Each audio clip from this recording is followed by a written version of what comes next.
అందరికీ నమస్కారం. నేను మీ డాక్టర్ పెరుమాళ్ల రామకృష్ణ.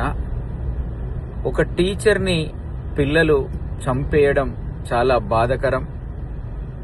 అంటే పిల్లలకు తల్లిదండ్రులు నేర్పే పాఠాలు, వాళ్ళు చేస్తున్న చెడు స్నేహాలు, బంధువులలో కానీ వాళ్ళ చుట్టూ ఉన్న పరిస్థితులు కానీ ఏ విధంగా తయారవుతున్నాయి. టీచర్ చేతిలో బెత్తం ఉన్నప్పుడు ఈ ప్రాబ్లమ్స్ ఉండేది కాదు. కానీ టీచర్ చేతిలో బెత్తం పోయి ఇప్పుడు పిల్లల చేతిలోకి కత్తులు వచ్చినాయంటే ఇది ప్రజాస్వామ్యానికి చాలా బాధాకరం.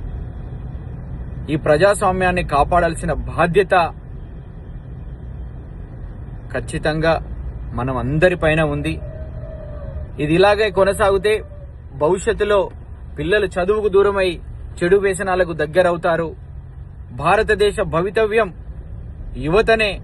వాళ్లే ఈ విధంగా తయారైతే భారతదేశం అభివృద్ధి చెందుతున్నది అనుకుంటూ పోయి ఇంకా బీదరికంలోకి వెళ్ళిపోయి ఇంకా కొట్టుకోవడాలు, చంపుకోవడాలు అవుతాయి.